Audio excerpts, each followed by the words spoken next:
14 upper voices from New Mexico's first resident professional vocal ensemble, Polyphony Voices of New Mexico, will be offering two concerts, one on Thursday, March 31st in Santa Fe, and the other on Saturday, April 2nd in Albuquerque. The program is titled Awakenings and explores music written by members of various communities, including the LGBTQ+, Indigenous, and Latinx communities. Many of the composers featured on the Awakenings program will be newly introduced to New Mexican audiences, and I'm thankful to have one of those composers with me today. Welcome to Canadian composer Sarah Quartel. Thank you, Maxine. Polyphony is very much looking forward to giving what we believe to be the New Mexican premiere of As You Sing at both of our performances in Santa Fe and Albuquerque.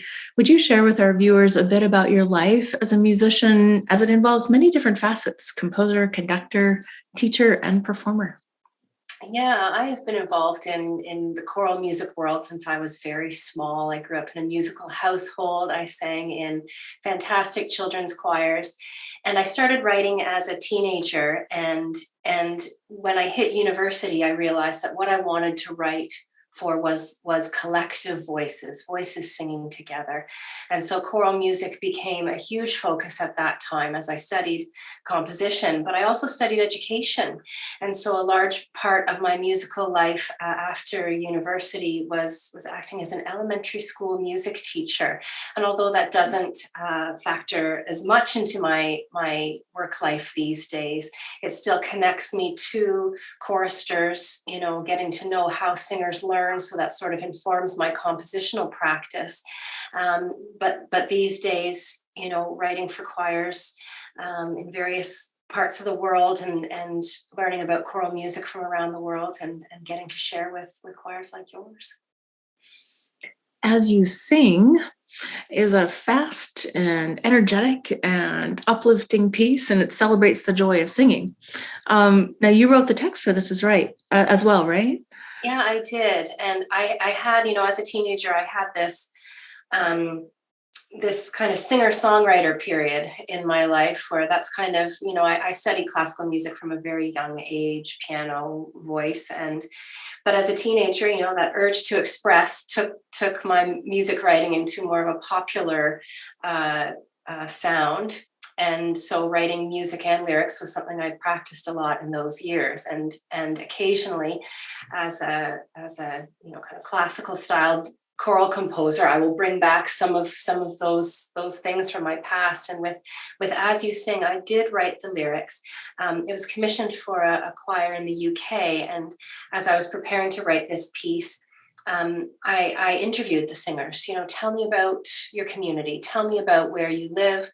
And they wanted this piece to be a bit of a signature song for their ensemble, something that really expressed their joy of communal singing and how much it meant to them to sing together beyond the music, but the friendships and the relationships.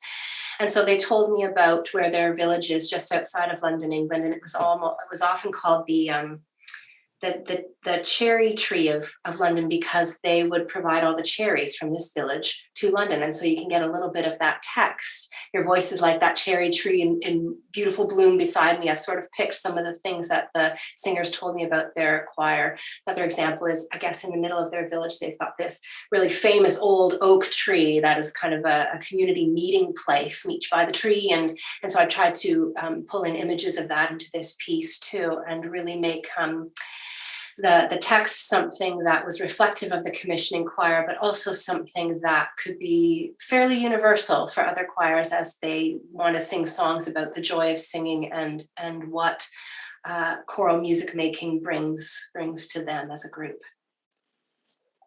I know that there are other choirs that have been tackling some of your works here in New Mexico. I know a few years back, when I was still the director of Las Cantantes at the University of New Mexico, which is a women's ensemble, I premiered your Snow Angel, which my students absolutely loved.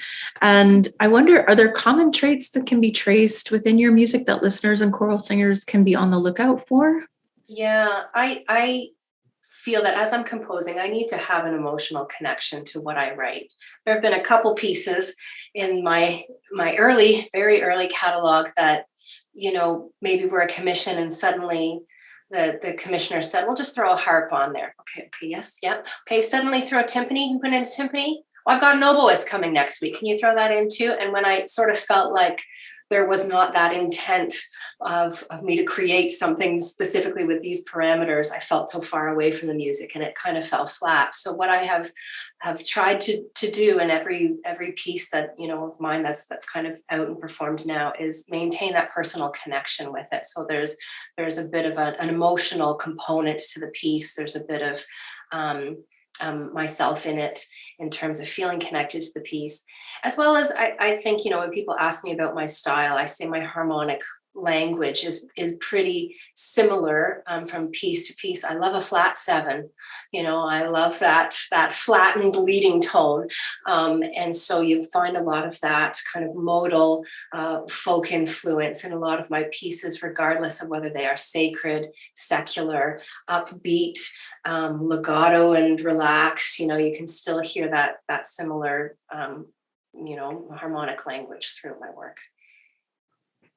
What is on your work desk at the moment?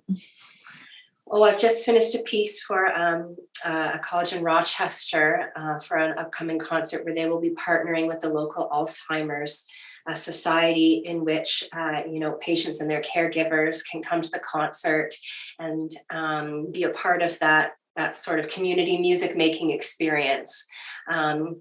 And this idea of community and bringing people together is something I know so many choirs are looking forward to.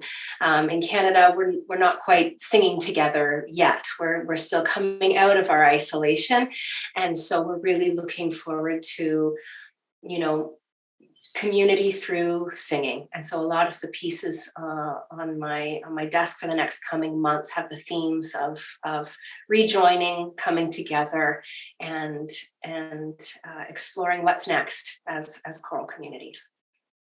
We're looking forward to sharing some of your music with our audiences here in New Mexico. Sarah, thank you so much for joining me today and taking this time. My pleasure. Thank you, Maxine.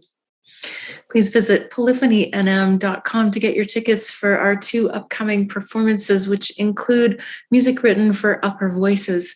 Thursday, March 31st, we'll be performing in Santa Fe at St. John's United Methodist Church. Plenty of free parking. And in downtown Albuquerque at the Cathedral of St. John on Saturday, April 2nd.